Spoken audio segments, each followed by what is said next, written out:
Have you ever felt that life is spinning out of control and no matter what you do, peace just feels out of reach? That inner calm that these people talk about is just something that is inaccessible, is something you don't know how to do.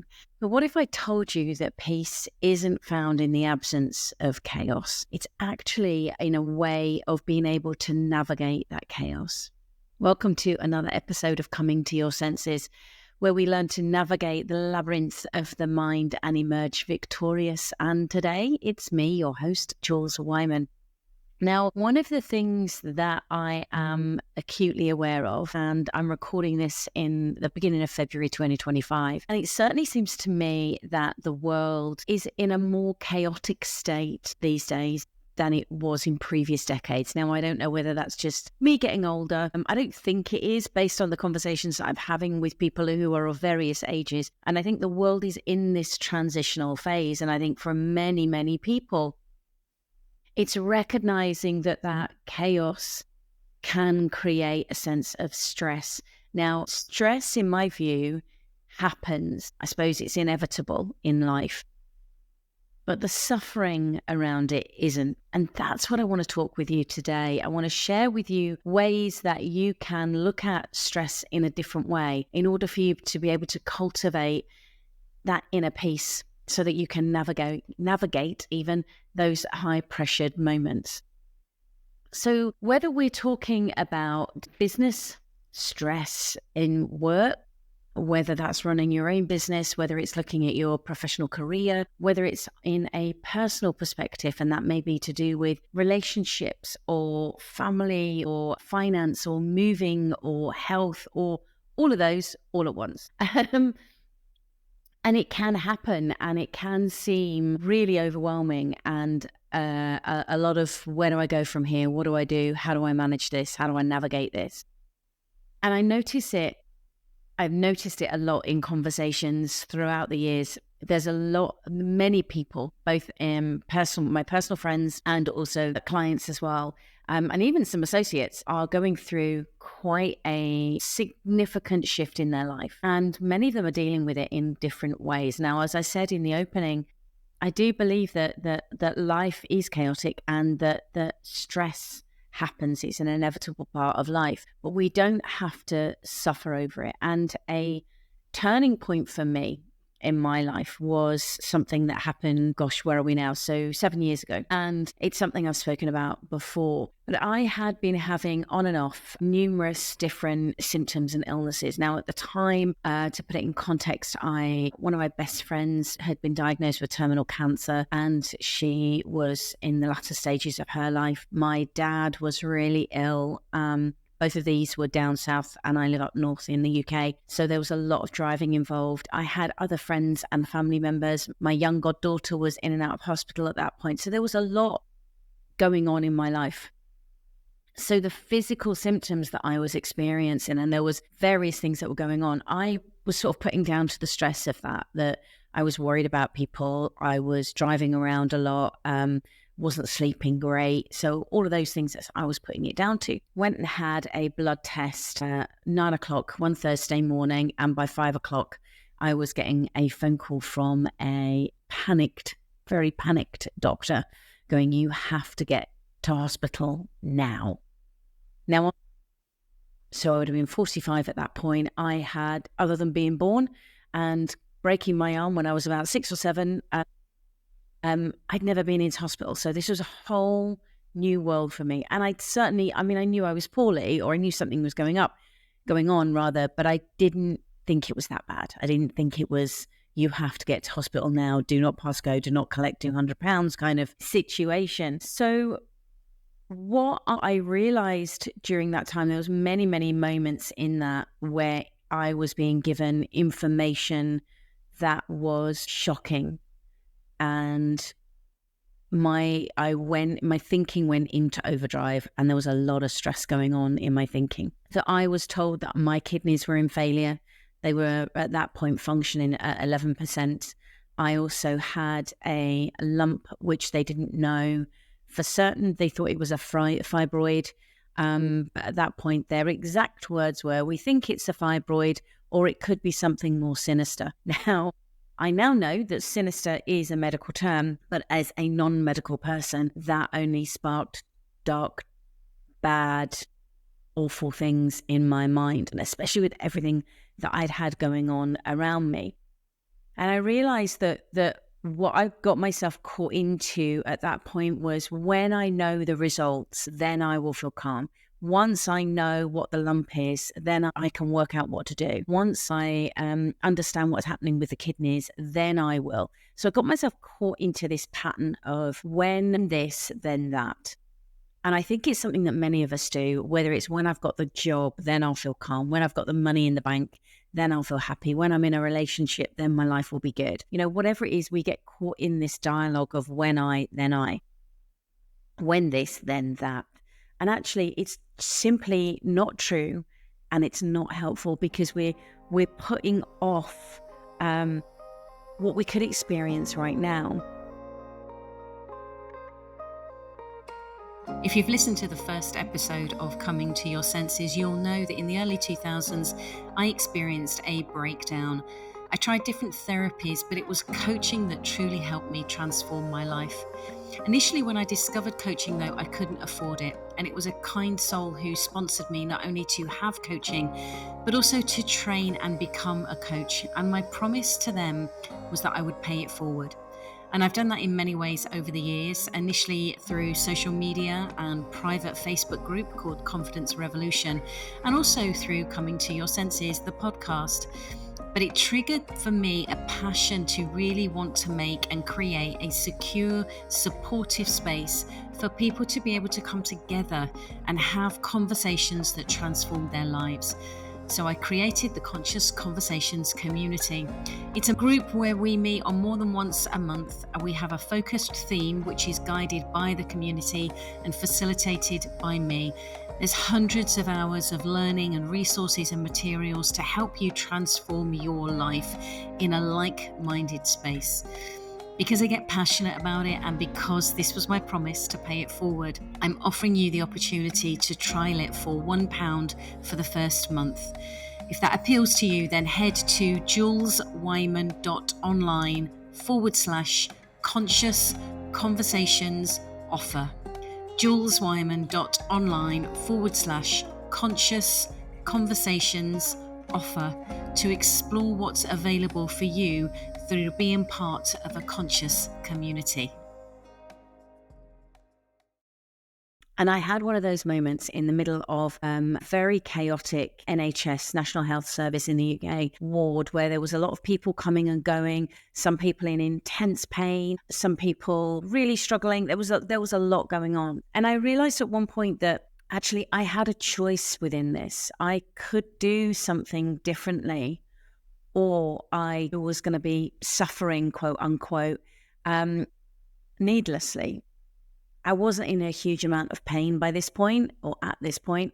So the suffering that I was experiencing was all around what the thinking was making up, and the imagination of what it was creating was, you know, things are going to be hard and I won't be able to do this. And if I have to have this operation and end up with ostomy bags, what's the impact of that on being able to stand up and speak at a conference, for example? There were all these imagination. My imagination was running wild, to the point that it's basically what the thinking mind does is it went on survival mode.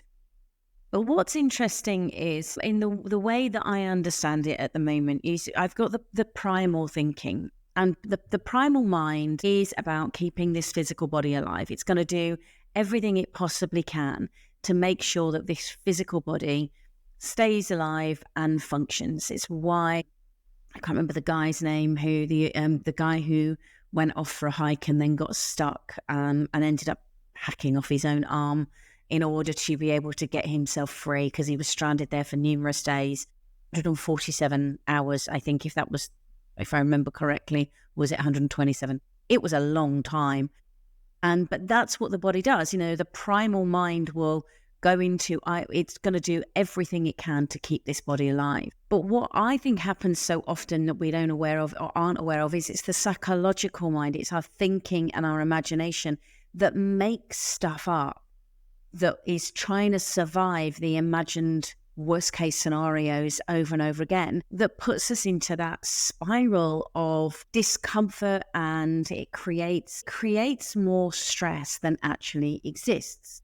So what I mean by that is there is stuff that happens in the external world, but it's my thinking, or how specifically I'm thinking about that is going to create my internal stress, my suffering. So let's take something, for example, that many people assume is stressful, and that's moving house. So I know that when the last time that I moved house, and it was the first time that I was buying a house on my own, and I remember so many people saying to me, buying a house, moving house, one of the most stressful things. It's one of the most stressful things that you could possibly do.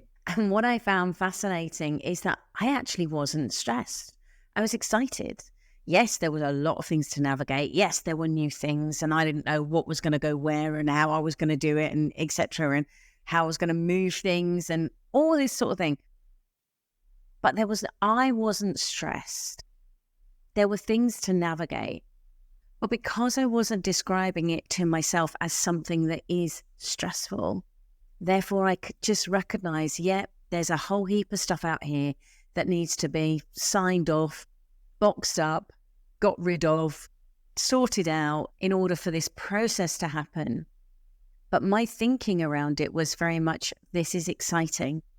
I just need to do the next little bit before I do the next little bit. There's a lot to do, but I can't do it all at once. And I think that that's what many of us do, is that we get caught up so much in that psychological thinking, that imagination of chaos, and it's all whirling away, that we forget that we only ever have to deal with what's in front of us right now. Now, I interviewed one of my mentors, Michael Neal. Apologies, I can't remember what number episode it was. If you look Michael Neal and joy in the podcast, you'll be able to find it. And one of the things that Michael, I'm going to paraphrase because I can't remember exactly how he phrased it, but he said something along the lines of what he notices is that what stories that we make up, we don't have the resources to deal with. But actually, the stuff that does happen in life, we do. We do have the resources to deal with it, and we have the resilience to deal with it. But we just need to take the time to do that bit by bit. So what I want to share with you and break it down for you, because I know that very often we're like, well, give me the steps. So here's my steps. Here's what I probably don't realize that I do, but this is what I do. I've tried to kind of hone it down into actionable steps for you so that you've got actionable things that you can take away. And if you're watching this, you'll notice there's a slight change in the lighting because the chaos that is February in Yorkshire is that it's sunny all of a sudden, and I didn't have the blinds down, so it got a little bit glary behind. I'm aware that I have got some light here. So if you're watching this is real time. This is me. I'm not trying to edit it to be perfect. This is the chaos. And I'm just deal with it. It is what it is. It's great to have sunshine. I don't like to be blocking it out. But anyway, back to the topic of what we wanted to speak about today. So the first thing that I want to share with you is something that you'll possibly roll your eyes at, which is breathing. Now, what I find interesting about breathing is that when we watch somebody else who is in some level of stress / chaos / panic, one of the first things that we naturally say to them is just breathe. And we know this. But what I notice is that we forget to do that for ourselves. We forget very often to just, and I notice it even when in one-to-one conversations with clients, they will be sat in front of me, or if they're in another part of the country or the world online, and I can see the tension. I can see that they've stopped breathing, and I have to remind them, can you start breathing, please? Because it's important that you carry on breathing. And most of them aren't aware that they've restricted their breath. Now, one of my clients, extremely successful in a highly pressurized environment, and has had some significant things happen to her in her life, have left her with PTSD. And she's still navigating that and working it out. But I spoke to her recently, and she's been through a house move. She's been through other situations that have happened in the last few months/weeks. And she said to me, smiling, even though this has been tough, I always use my box breathing. Now, I've shared box breathing on podcast episodes before, but it's always worth remembering, whether it's box breathing, whether it's just counting to 10, whether it's just slowing your breathing down, whether it's doing the wonderful thing of taking a big inhale through your nose and then doing 2 more and then a very slow exhale. I could go on about, there's so many different methodologies of breathing that do have a significant impact on your parasympathetic nervous system to help calm you down. My suggestion is to play around with different ones that you connect with, that you find easy to remember. So, for example, with this particular client, I talk about box breathing, which is you do a count, it doesn't matter what the count is, and you take an inhale to the count of, let's say, 4, and that's your first line of your box. And then your second line is the same count, 4, but that's where you hold the breath. The third line going across the bottom is the same count, but you exhale. And then the fourth line is another hold for the same count. And you do that at least 3 times until you will notice within your body, there's like your whole physical body does like this, and it relaxes. What we don't realize is so much of, because we think we have to deal with the chaos of the world, the stress that's going on, that we have to deal with it fast now in the click of a button. We have to sort it out and it has to be perfect and done. And we are collecting, so we've got adrenaline going on, we've got cortisol going on, but we're not actually then displacing that. So it ends up building up, and the body hasn't got used to the difference between stress and relaxed. So we have to find ways these days to remind it of that, to encourage it. So another great way is doing the whole tension and then relax. So you tense every part of your body up as much as you can for about 10 seconds. And then release out with a breath. And again, that's a reminder to your body of, this is tension, this is relaxed. But if nothing else, you can do box breathing. You don't have to draw out the line. You can do those kinds of slowing down your breath. So another simple one could be that you just count, say for 4. Again, I'll stick with the number 4. You count for 4, breathing in through your nose, and then you purse your lips and breathe out as slowly as you can for a minimum of a count of 8. So whatever the count you breathe in, you double it on the count out. And the purpose always is just to get your body to relax down.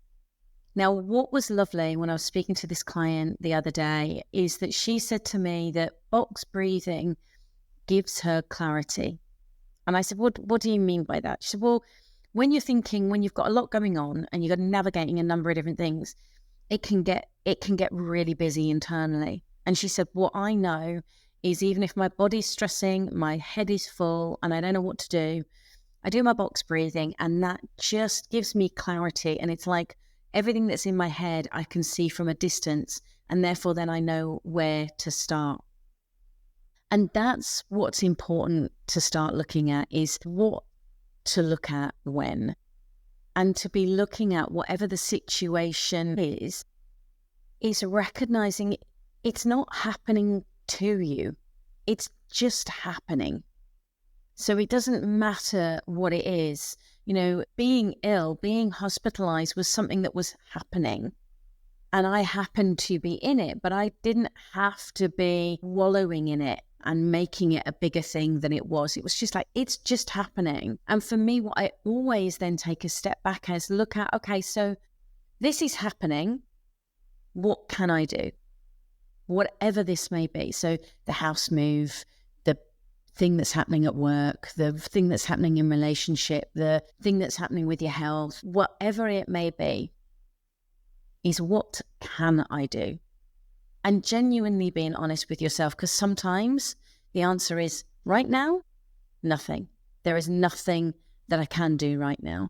All I can do is breathe and make sure that I'm keeping myself And it won't be that, nothing won't be forever. It might be for that 5 minutes. It might be for those 5 days, but it's worth checking in. Thinking likes to create drama. It likes to create imagined scenarios, which go on and on and on.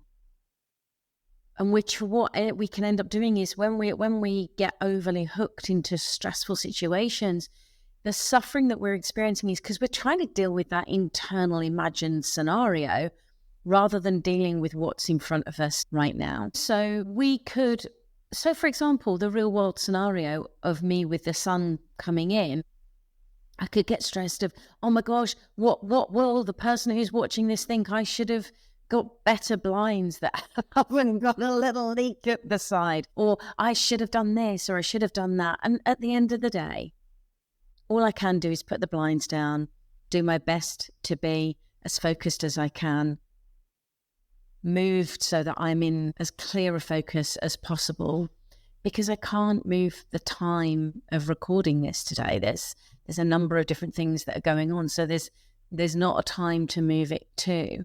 And this is the location that I've got. So I'm dealing with what is rather than arguing with it, which is where the suffering comes from. The scenario may not be my ideal, but I'm doing my best with it. And that was exactly the same as when I was in a hospital. I didn't know what that lump was. I didn't know the kidney function was as low as it was. And I didn't know how or what I could do or what could be done in order to be able to rectify those things. And I literally had a moment by moment sort of exploration of what can I do. And for me, one thing I know, I'm not medically trained, but one thing I know is that being stressed and creating stress internally is not going to help a body heal. Being in a far more calm state and actively looking for ways to be calm, ignite that inner calm, connect with that inner calm, that's going to be more helpful for the body to be able to heal and do what it needs to do. So that's what I was looking for. And I was touching on other practices. So the breathing was one, focusing, what can I do, was another. Using my senses. So here's a coming to your senses moment, but using your senses. And what I mean by that is to use them in a way that can be helpful. So take a good look around you and go, okay, what color can I see around me right now that I really like? Now, being on a hospital ward, that was quite interesting because there weren't many colors around that I could pick on, but I would do my best. And I actually remember at one point that there wasn't anything in the room, but I was very lucky to be next to a window. And the window and the floor that I was on meant that the view that I had was of York Minster. And there was a beautiful blue sky and York Minster. And I remember looking and going, wow, look at that building. I wonder how many people it took really to create that building and bring that building into existence. So that had my focus, my visual attention went on that. There were other times at night when I wasn't really sleeping that I would listen. So I'd use the auditory sense and I would listen for how many different sounds I could hear. I'm not even looking to label them, but listening for all the different sounds of machines working, of people breathing and snoring. It was a hospital ward. After all, chatter going off in the distance, people, the kind of background noise of somebody either listening to music or TV through their headphones, things like that, just listening to those. I would use my other senses, what can I feel right now, both on the externals of my skin. So it might be air, it might be clothes, it could be the tubes, all of that sort of thing. Or it could be inside. What could I feel on the inside? Using your olfactory system, what can I smell? Maybe that wasn't the best one to be doing in a hospital, but bringing that into it. I don't have the best sense of smell, which worked in my favor there.